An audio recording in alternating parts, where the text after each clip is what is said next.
Okay, everybody, let's grab our seats and get ready. Very excited to introduce our next guest, Jose Lull. He'll be speaking to us about how indigenous is ancient Egyptian astronomy. Great. This works? They both work, yep. Okay. So good afternoon. Thank you very much for the organizers.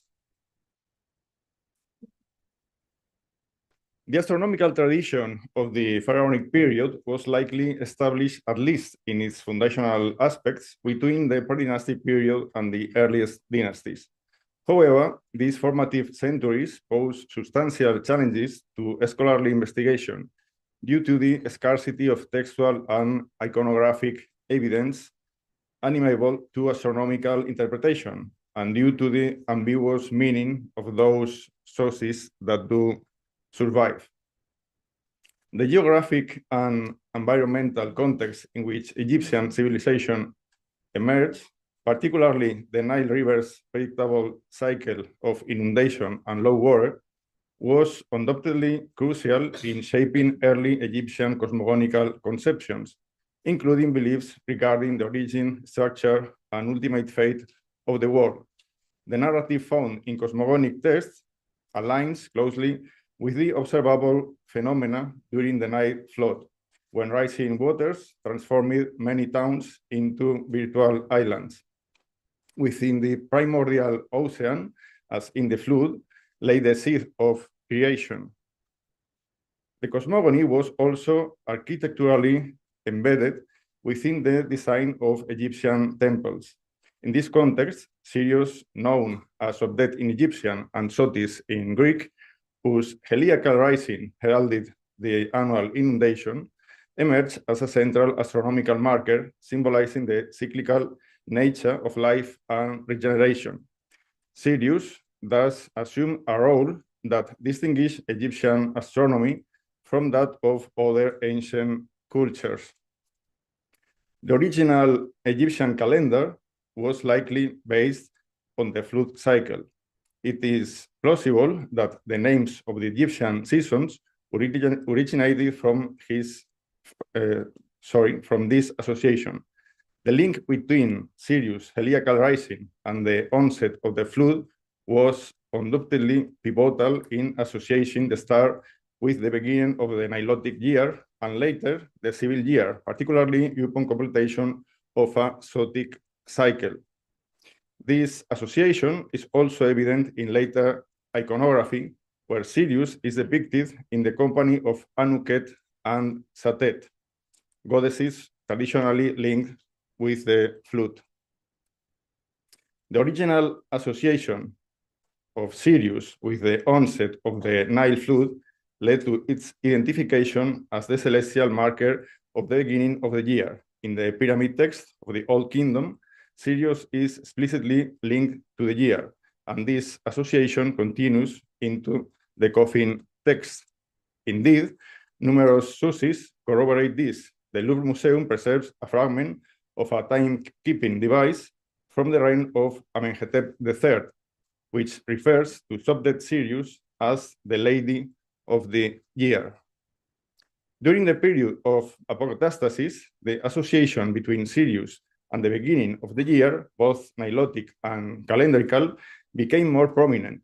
In the 18th dynasty, the heliacal rising of Sirius coincided with the month of Web Renepet, opening of the year, and by the reign of Ramesses II with 1 ahead 1.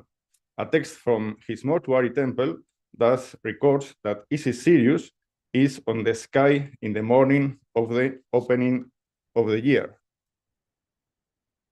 The heliacal rising of Sirius was celebrated in ancient Egypt, and it's repeatedly emphasized in the titles and roles of temple astronomers. For instance, an official named Anhor from the 25th or 26th dynasty held the title Inspector of the Astronomers, the one who knows the heliacal rising of Sirius. His son Hersenef was chief astronomer, the one who knows the heliacal rising of Sirius. Similarly, Horhebi, active during the 13th dynasty or early Ptolemaic period, was described as the one who announces the heliacal rising of Sirius at the beginning of the year and the one who observes what she does every day. A later inscription at the temple of Dhaka records that Hornagiotep II, ritual chief of the king of Kush, also bore the title priest of Sobdet Sirius. Sirius also figures prominently among the hourly stars used in Egyptian timekeeping. It appears in diagonal star clocks, decanal list on astronomical sailings, the fundamentals of the course of the stars, commonly known as the Book of Nut, and in the Ramesside star tables. These stellar lists are original contribution of the Egyptian astronomy. The use of stars as temporal markers likely developed soon after the civil calendar was introduced. Thus, it is plausible that Sirius served as a foundational reference in the formulation of the decanal or hourly star system. In the star clocks of the 10th or 12th dynasties, Sirius appears as the indicator of the 12th hour between the second month of Peret and the fourth month of Peret. But Neugebauer and Parker proposed that the original diagonal clocks may have positioned the heliacal rising of Sirius at the end of the first decade of the year, possibly aligning with the development of the Egyptian civil calendar. In the fundamentals of the course of the stars, a text of which extant copies begin in the reign of Seti I, a detailed list of hourly stars is preserved. This list, closely matching the stars on diagonal clocks, where a total of 68 stars are recorded, provides 3 ephemerides per star: the time of its first hour appearance, the heliacal setting, and the heliacal rising. Sirius appears in these ephemerides with its birth or heliacal rising, as noted in text 35 of the fundamentals, as occurring in 4th Peret 16, matching the date recorded in Papyrus Berlin 10,012 from year 7 of Senusert III. This suggests that such ephemerides may have underpinned a new form of transit-based star clocks, potentially developed as early as the 12th dynasty. In any case, the fundamentals shows conceptual roots potentially dating back to the Old Kingdom. The Egyptians' particular relationship with Sirius is evident at least since the 4th millennium BCE. As is well known, the mummification process was a quintessential element of the Egyptian funerary tradition. Egyptian custom consistently prescribed a 70-day interval between death and interment. This deeply rooted practice likely originated from astronomical observations. The star Sirius, regarded as a manifestation of the goddess Isis, who restored life to Osiris, had a conjunction period of approximately 70 days, depending on the Arcus Visionis. This matches the period in the second half of the 4th millennium BCE, precisely when mummification was beginning to emerge in Egypt. As explained in the fundamentals of the course of the stars, text E, an hourly star spent 70 days in the Duat, the nether world, between its heliacal setting and heliacal rising. This concept is further emphasized in the so-called dramatic text of the fundamentals. This 70-day interval clearly parallels the purification and transformation of the deceased prior to rebirth. The purifying role of the Duat is also alluded to in the pyramided text, as in PT 216. In this text, Sirius is unequivocally identified with Isis. In PT 366, it is stated that she gave birth to the Horus who is in Sobdet, thereby reinforcing her connection to the royal ideology.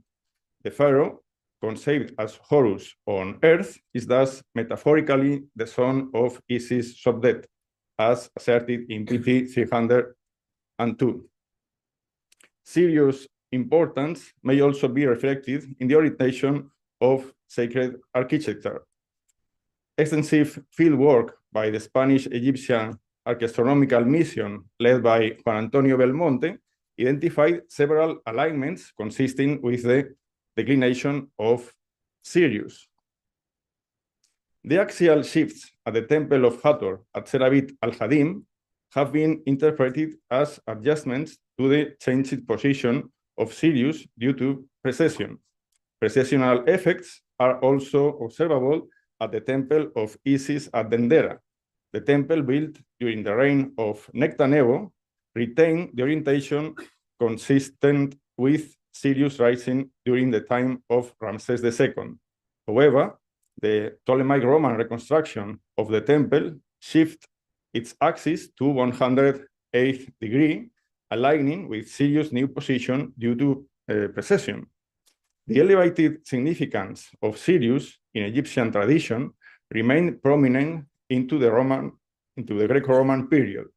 Although we may posit that Sirius had been used for divinatory purposes before this time, most extant documentation concerning Sotis-based divination dates to the Roman period in both Demotic and Greek. Over 35 Demotic papyri related to Sotis divination are known. Among these texts, the Demotic papyrus Cairo 31222 is one of the most notable. This particular papyrus bears the Egyptian title Nas Geniu en Sepedet, that is, the influences of Sobdet, of Sirius, and offers predictions based on the heliacal rising of Sirius in conjunction with the position of planets or the moon in the zodiac. The title also appears in Papyrus Carlsberg I, also from the city of Tebtunis, in connection with the fundamentals. The originality of the so-called Sotis divination is further attested in Greek language papyri, including 3 texts from the Oxyrhynchus collection. These papyri stand out for employing the 36 Egyptian decans rather than zodiacal constellations as their astrological framework, and for including predictions about the Nile's height. Other treatises, such as Papyrus Carlsberg 695, focus on the size and brightness of Sirius, or on the destiny of individuals influenced by specific decans, thus reflecting a resilient continuity of indigenous traditions amid the growing influence of Mesopotamian astrology. The heliacal rising of Sirius was conceptualized as a type of celestial birth. The most comprehensive Sotis manual, through in abbreviated form, appears in the Apotelesmatica, a 4th century CE work by the Egyptian author Hephaestion Thebanus, which was later copied in the Middle Ages. The visual characteristic of Sirius described therein appeared distinctly Egyptian. Notably, the zodiacal sequence in this work begins with Cancer, where the first decan is Sobdet, again corresponding to the heliacal rising of Sirius. In this regard, I fully concur with Reichhold, who asserts that the Sotis manuals may be regarded as an essentially native Egyptian product based on a phenomenon that had been observed in the course of at least 2 millennia and presented in a formal structure that had been employed for nearly as long. Sirius' heliacal rising became also a central element in Egypt's Thema Mundi, the horoscopic chart representing the cosmos at the moment of creation. The associated system of oikoi, identifying planetary placements at creation, also appears to be of Egyptian origin. The constellation of Cancer, linked to the heliacal rising of Sirius, serves as the starting point. There is no doubt that Egyptian temples of the Greco-Roman period function as centers for the preservation and adaptation of astrological and astronomical knowledge. While new systems were integrated, indigenous traditions endured. The temple library at Tebtunis, where dozens of astrological and astronomical texts have been uncovered, and the iconography of temple ceilings, which combine native constellations and stars with zodiacal constellations, stand as compelling evidence of this cultural continuity. The particular case of Sirius, root in the earliest phases of Egyptian astronomy, exemplifies how native astronomical and cultural traditions were both preserved and creatively adapted over millennia in response to external influences. Thank you very much.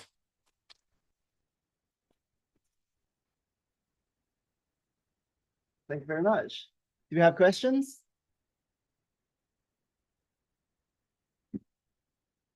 No? Prem, do you have anything online? Okay, thank you very much. Oh, don't get away that easily, sorry. Hold on.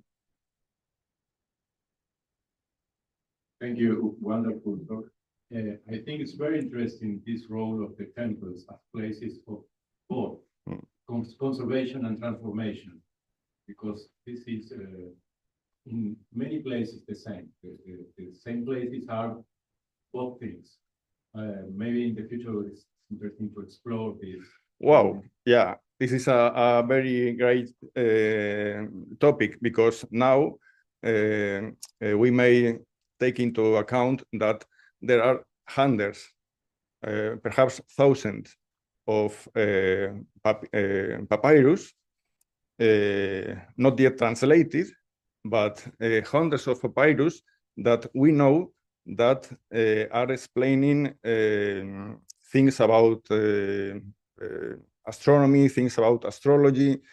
And one of the best examples is the Library of Tunis. This is exceptional because we must take into consideration that the libraries of the temples where the astronomical treatises are lost. They are completely lost. But the Library of Tunis is exceptional because we had a lot of papyrus. And the most interesting thing is that not all of them, but a great percentage of them are astronomical and astrological. So the future will be very interesting. You've got a few more questions now. Thank you for that. It was fascinating. It is extraordinary to hear you say astronomical and astrological together and at a conference like this, because I've always heard astronomers and saying you never ever mention that. Yeah, I thought that.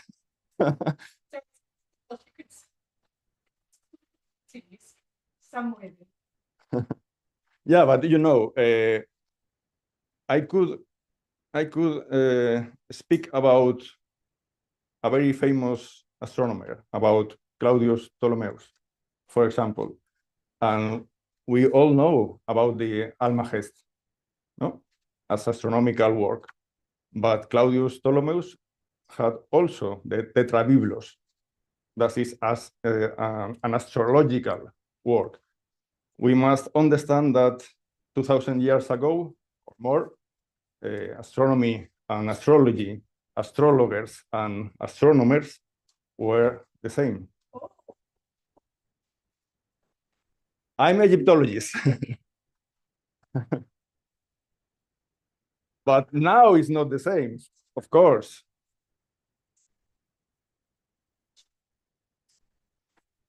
Well, that's all. Well done. Like the use of the word sacred architecture.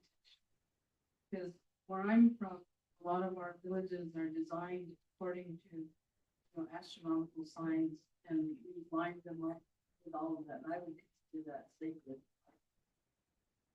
About sacred architecture.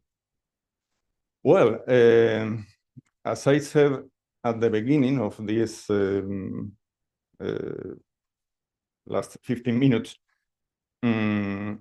I told about the cosmogonic architecture of the Egyptian temples. And that's very, very clear. We have no doubt about it. We have the architecture, but we also have and that's important in Egypt. We also have the inscriptions. So it's, yeah. Yeah, the thing is that all that is made inside the temples is completely secret. That's so in Egypt. Thank you very much.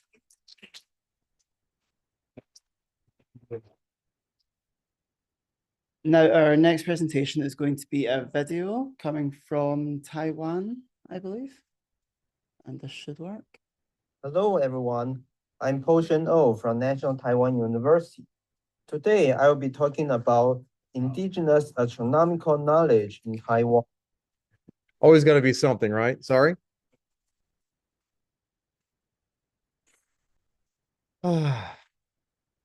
Hang on, we'll get there. Hello, everyone. I'm Po-Sheng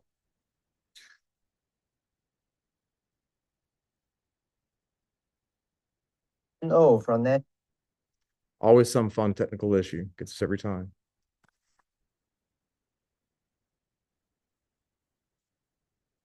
We're getting there. It's supposed to work. It worked earlier. Why shouldn't it work now? Taiwan University. Because I want it to work now.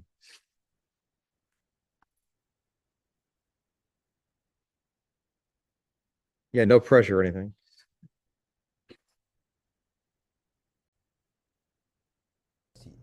Today, I will be talking about the indigenous astronomical knowledge in Taiwan, a case study of the Bunun people. It is widely suggested that the Austronesian peoples originated from Taiwan before migrating to other parts of the. Oops, we moved. Yeah, we got the speakers. Yeah, I know. We got it. Hello, everyone. I'm Po-Sheng from National Taiwan University. Today, I will be talking about the indigenous astronomical knowledge in. Bear with me 3 seconds. This is my flash horror film for tomorrow, right?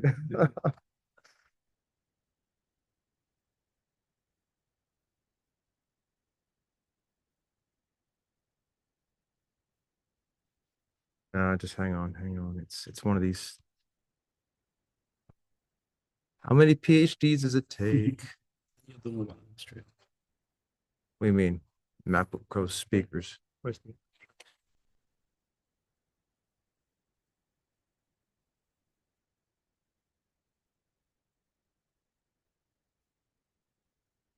There we go. We took the audio thing. Just kind of check. Hello, everyone. I'm Po-Sheng from National Taiwan University.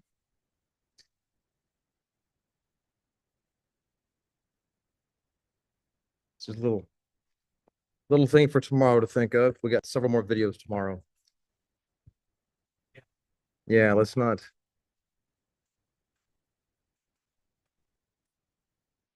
Hello, everyone. I'm Po-Sheng from National Taiwan University. Today, If it doesn't work, we'll just go to the next talk and loop this one later. Knowledge in Taiwan, a case study of the Bunun people. It is widely suggested that. Of course, I'm not sharing. It's always got to be something.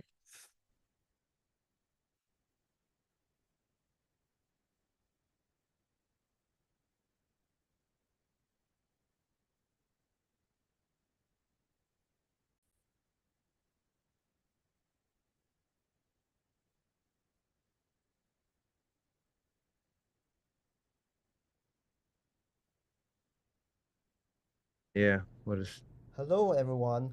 I'm Po-Sheng from National Taiwan University. It's Today, I will be talking about the Even- indigenous astronomical knowledge in Taiwan, a case here. study of the Bunun people.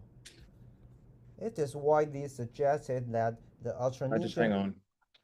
Can you share Yeah, a video? yeah. Optimize for video sharing. Really. Mhm. Yeah, And then your PowerPoint, right? yeah.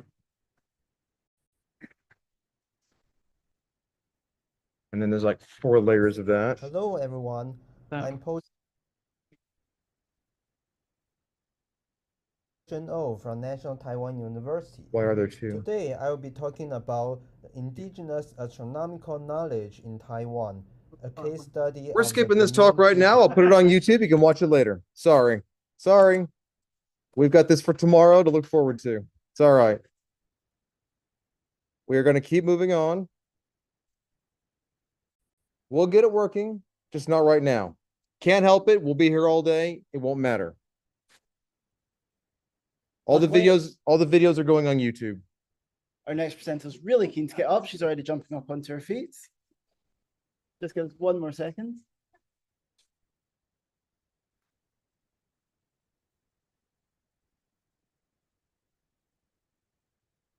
There we go. Excellent.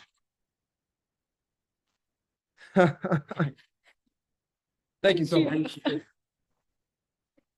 Hello, everyone. I'm really nervous right now, actually. Yeah, thanks for having me. My name is Ide Nada Imandiharja, and I'm going to present about our research on the connection. Yeah, sorry. Okay.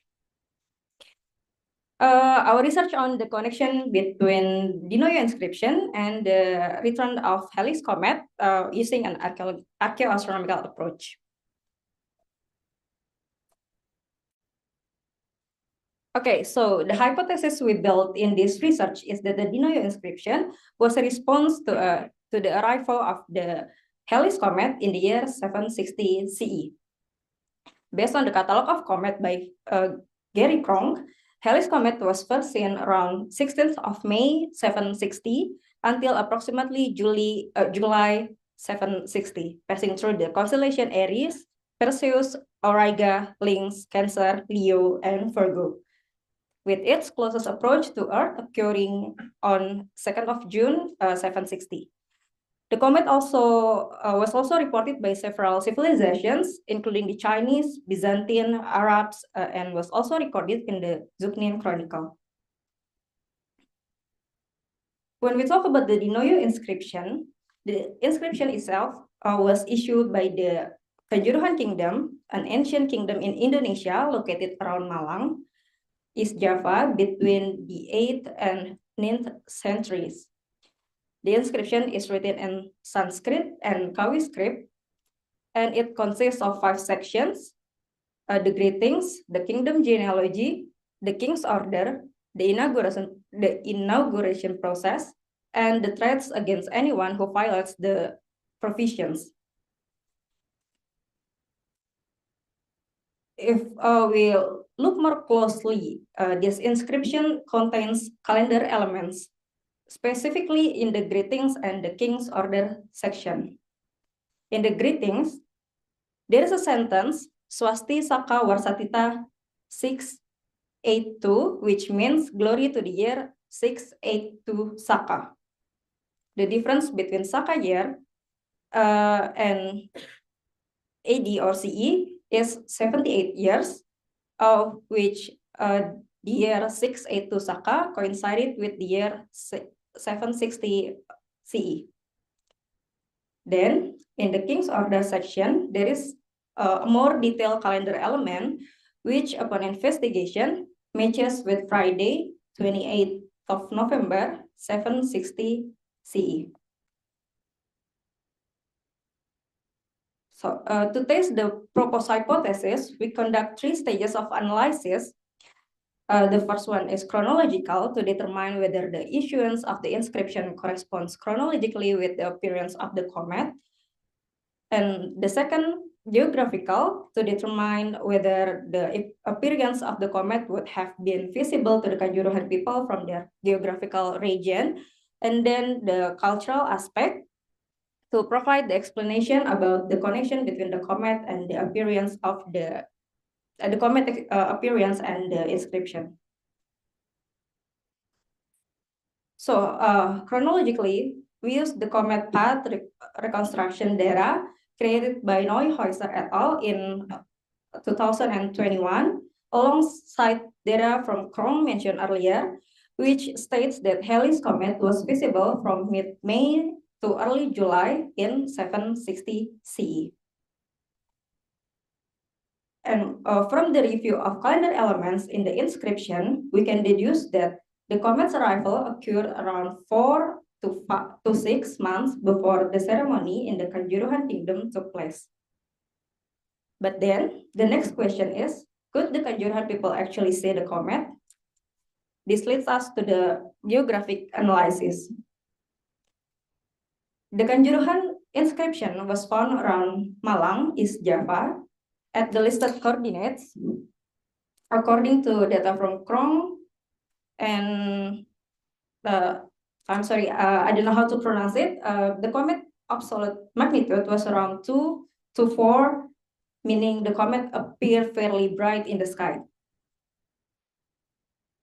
And using stellarium, we found that on 7th of May 760, the comet could be seen before sunrise in Kanjuruhan area. And then on 9th of June 260, the comet could be seen after sunset. And finally, on 5th of July, the comet could be seen again after sunset. And based on this data, we know that Halley's comet was visible in Kanjuruhan before sunrise from around 7th of May to before 31st of May 760, and visible after sunset from about 9th of June to 5th of July 760. And then we move on to the discussion of the cultural aspect. Here, I will talk about Chandra Sengkala, Dewa Simha, and Wala Hajirim.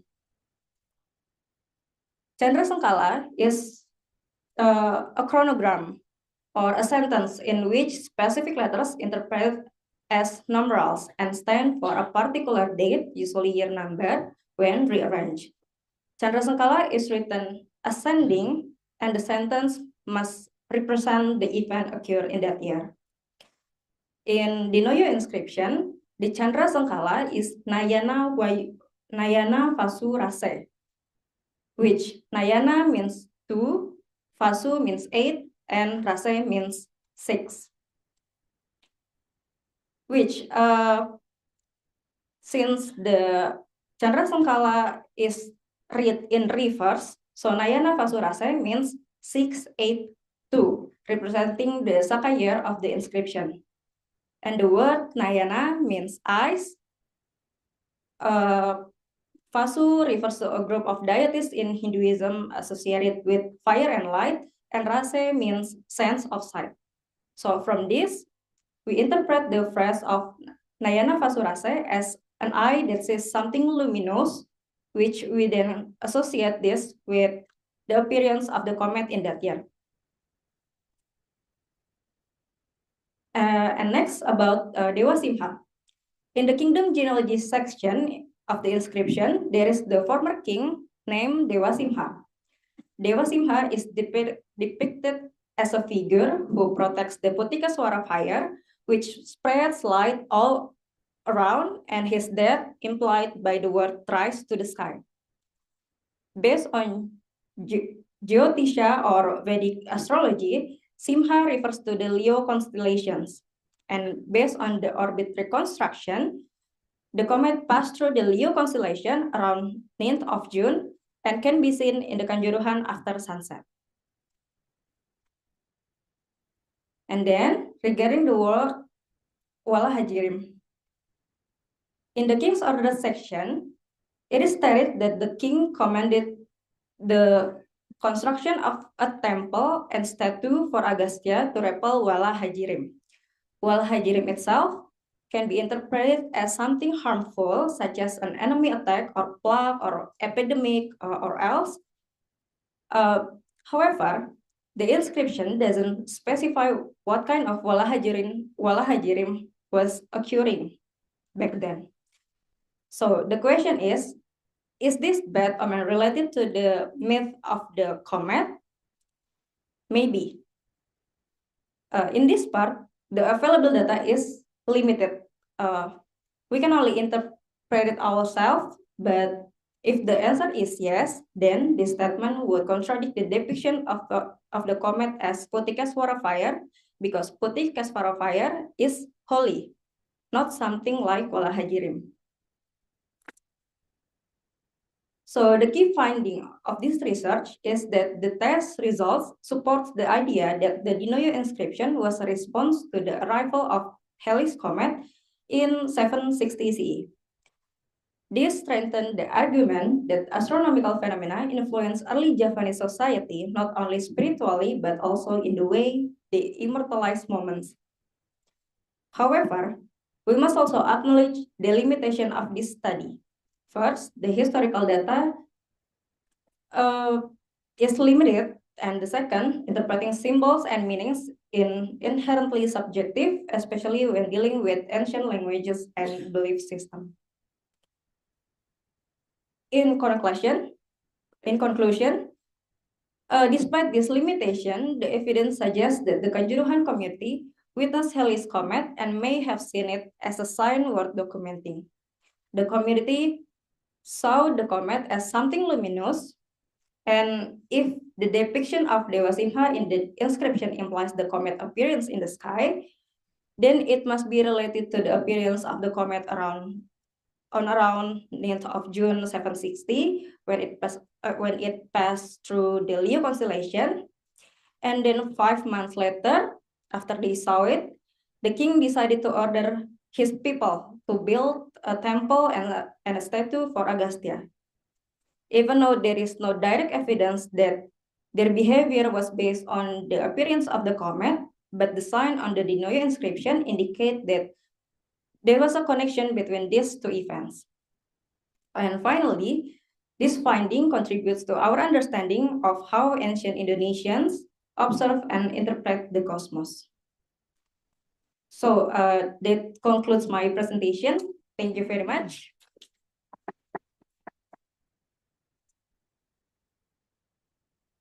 That was wonderful. Thank you. Do you have any questions? Oh, we have one online.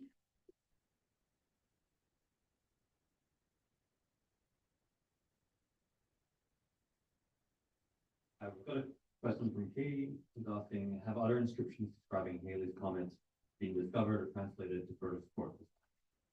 Sorry, can you repeat the question? Have other inscriptions describing Halley's comet been discovered to support? Okay, so in Indonesia, there are no historical data except this inscription that told about the comet appearance in the sky. But in the other civilizations, such as Chinese, Byzantine, they record the appearance of the comet in that year. So those documentation from other civilization can what is it? Yes, can strengthen the yeah. Thank you. Teamwork, I love it. Do you have any more questions?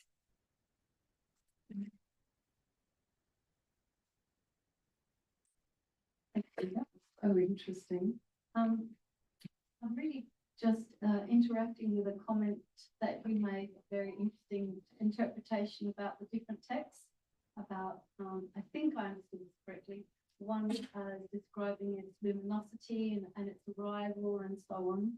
I think the other one had a sacredness about it or a greatness, and then the other was more negative by the king, perhaps.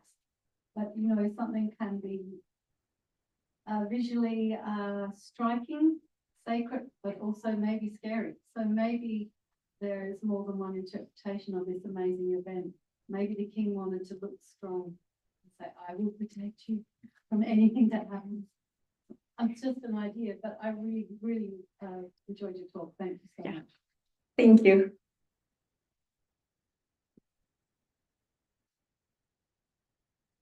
We have time for one more. Thank you very much. Thank you. And next up we have Kharisma.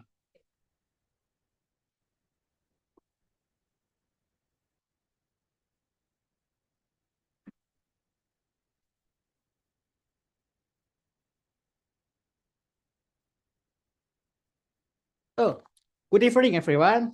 My name is Kharisma Nabila. I'm from Universitas Gadjah Mada, Indonesia. And previously, Ide had been explained about the relationship between the inscription and comet. And my idea is actually come from Ide idea. I'm just continuing the research and just widely explore the relationship between the inscription and astronomical phenomena. And I find another relationship, maybe just interpretation, and my research is titled Tracing the Ancient Indonesian and Javanese Inscription on the Appearance of the Supernova. So,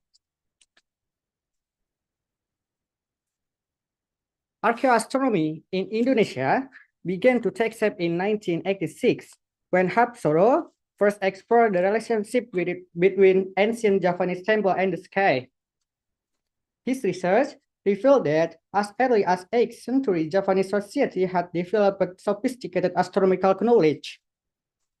This was expressed not only through the orientation of the temple, but also in how the structure were aligned with the celestial event and timekeeping.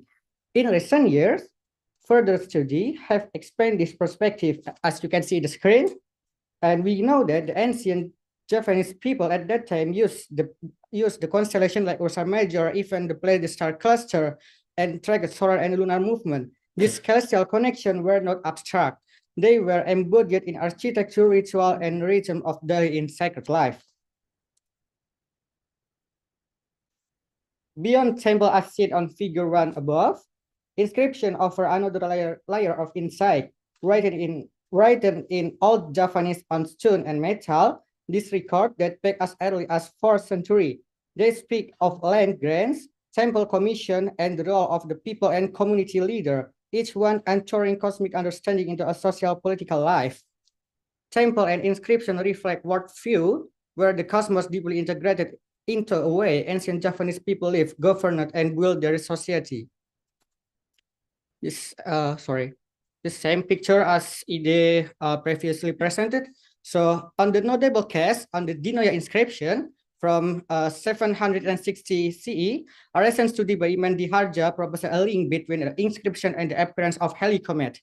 So interestingly, the inscription does not explicitly mention a comet or shooting star. Instead, it conveys a celestial phenomena through metaphor and symbolism, requiring careful philological and contextual analysis to interpret.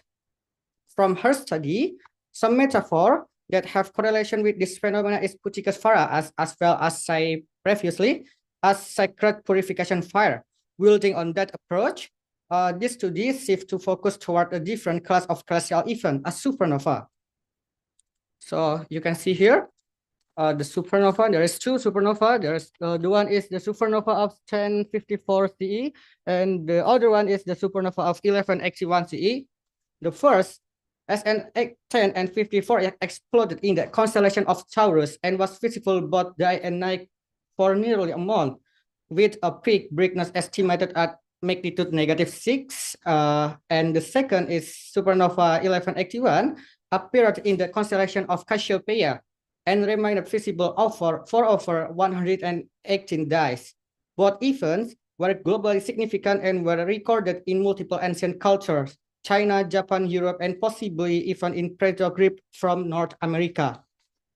What remains unclear is whether this dramatic cosmic event also left their mark, explicitly or symbolically, on the intellectual and cultural life of ancient Java.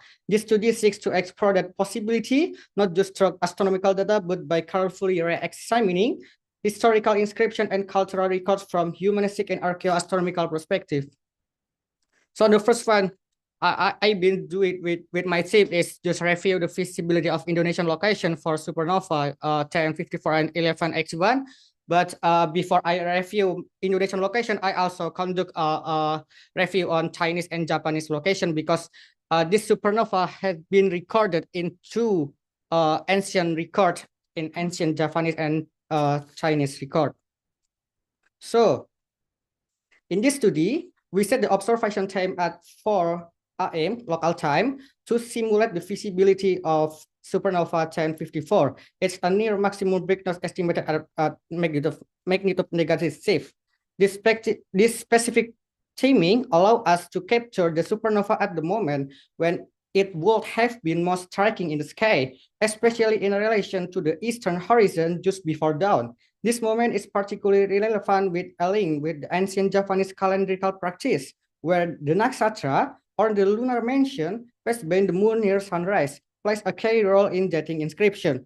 From this terrarium software, we can see reconstruction of the supernova position from the Kaifeng, China. The left one side is around 17 degrees and 50 arc minute and 44.7 arc second. And the Tokyo, Japan is at 17 degrees, 59 arc minute and 35.8 degrees arc second. This observation aligns with classical textual records from both countries, and they can see this supernova. So the next is the review of Indonesian position. In our investigation, we selected Kediri, same as Ide, maybe, is Java as the observation point and area historically linked to the Airlangga and Kediri kingdoms, which ruled between 1019 and 12 and 22 CE. Using Stellarium software, we can see supernova of 1054 appeared at altitude of 4 degree 32 arc minutes and 21.9 arc second, just above the eastern horizon. However, the meridian of this supernova will appear on 9.28 UTC, and the meridian height is at 61 degree 23 arc minute and 24.2 arc second. And to support this interpretation, I collect the data from the Stellarium, and this graphic is just from extracted from Stellarium, and this the historical date and the magnitude of supernova 1054, where the first appearance from Stellarium is just 30 June of 1054, and it's slowly moving down until the peak brightness of human eye magnitude of 6 we can see anymore in maybe around 1 year more in 1 August and 1055. So the second one is supernova review 1181 appeared on August 6, 1181 in constellation Cassiopeia. And the first one in this Indonesian visibility, we can see its Java supernova is remote visible with meridian altitude of 19 degrees, 15 arc minute and 21.1 arc second, still high enough to be observed clearly in the night sky. So I am also conduct this graphic of magnitude of supernova 1181 and the historical date as you can see on screen. And then we continue the review of relationship between the inscription and supernova. The Turun Hyang inscription is composed of two parts, Turun Hyang A and Turun Hyang B, each attribute to different rules and historical context. The first part was translated by Brandes in 1913 and is dated to 958 Saka during the reign of Airlangga. So the Turun Hyang A is not have any correlation with this supernova, but the Turun Hyang B, the second part, is have a coincident date with this supernova. So Turun Hyang B, dating to 1054 AD, the Turun Hyang B should in theory contain a specific calendrical components, typical periods such as Karana, Mandala, and Parwesa.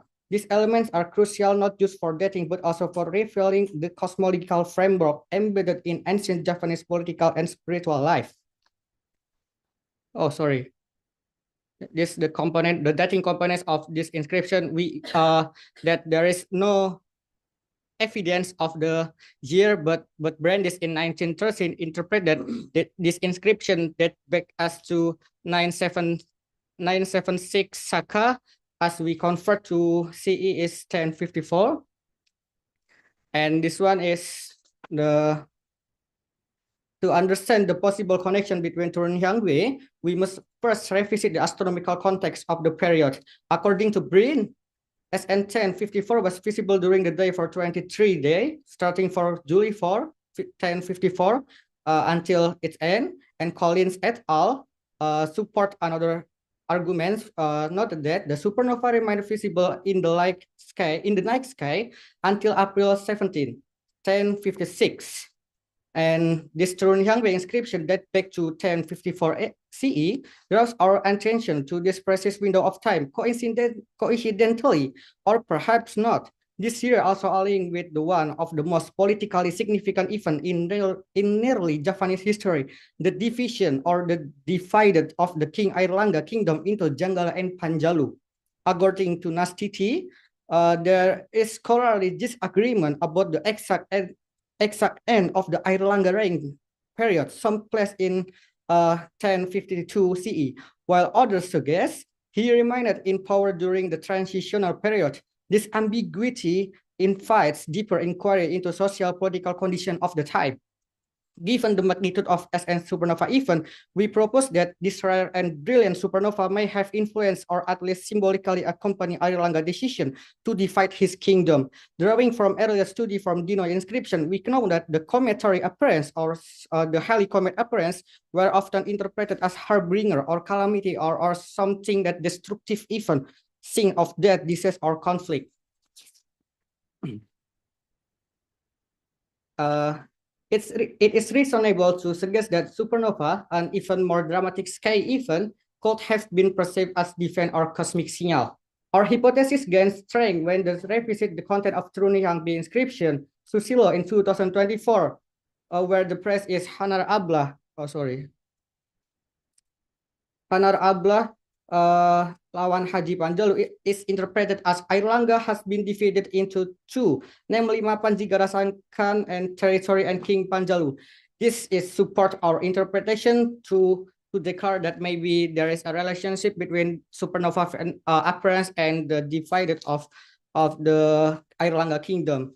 The next is we use dating components to complete the dating components of Turun B, because there is no dating components previously stated back. So building on previous findings, we propose that Turun B inscription may have been composed in the same year and potentially in proximity to the supernova event of 1054 CE.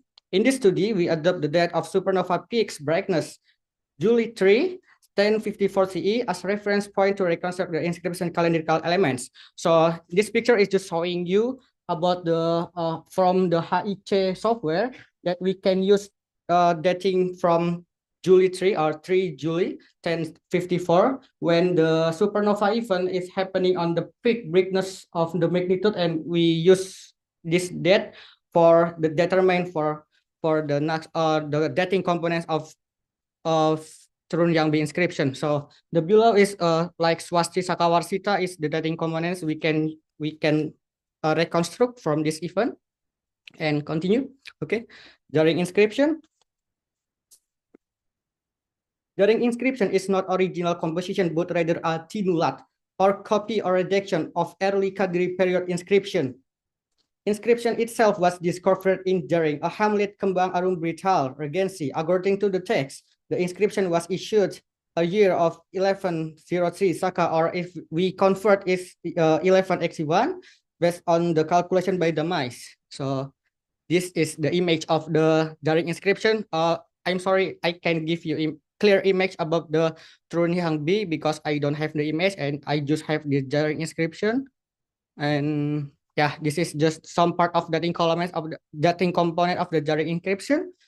And then for the relationship, we propose to explore the possible relationship. We began drawing or establish astronomical data, historical record from China and Japan. Consistently note that SN 1181 appeared in the constellation Cassiopeia on August 6, and upon examining the content of the inscription, we find that it focus lies on delineating rights and responsibility related to the sacred site, including exemption from tax or fines, legal consequence or violation, the role of officer, and list of honored individual. The daring inscription is understood to be tinulat or redaction copied from the earlier inscription likely issued by the reign of King Arya Iswara in the period preceding King Kronternya Dipa. Central to the inscription is the construction of the sacred building dedicated to the goddess Durga in the village of Begilinan Blitar. Notably, a statue of Durga Mahisusaramodini found at the same site, and we interpret the reissuance or creating this tinulat inscription, the daring inscription, may have connection, completing the religious duties of his predecessor and the spiritual one, reaffirming devotion as to ancestral and divine powers. Okay, the inscription explicitly insurrect the veneration of ancestral figures referred to as kabuyut hadian, ancestral will must be worshipped. So the conclusion is, the implication of my study is, Indonesia has over 100 inscriptions from Hindu-Buddhist period from 4 until 14th century CE. All these inscriptions are commonly studied from historical perspective to fulfill the history of ancient Javanese kingdom, which reigned from 4 until 14th century CE. Recently, study by Imandiharja opened broader perspective on using inscription as source of ancient astronomy. So in this study, it's indirect evidence of the supernova occurrence from the past observed by the ancient people. This exhibit can be used as valuable information for recent scholars study of the past supernova and elaborate with modern knowledge. The establishment of new astronomy facility in Indonesia can also have benefit of this past exhibit on how a nearby supernova occurred and developed throughout the time. So Indonesian community also have better understanding about this cosmical energetic event. That is for my presentation, and thank you very much. That's incredible. Thank you. Do you have any questions? Dwayne? So are we supposed to have a vote over whether it's a supernova or a comet? This is supernova. Bottom?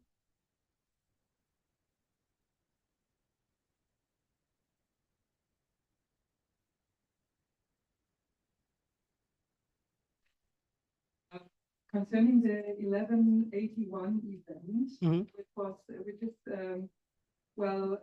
discussed as a supernova or nova or any other stellar transient, there has been you presented an image of a remnant, which is not the pulsar wind nebula 3358. Yeah. So this was the pulsar wind nebula has been suggested since the 1970s or so. And now in 2021, a Hong Kong team suggested this other nebula. Because of a new positioning of the unit. Yes, yeah. So this is not a remnant that is labeled below, but another nebula.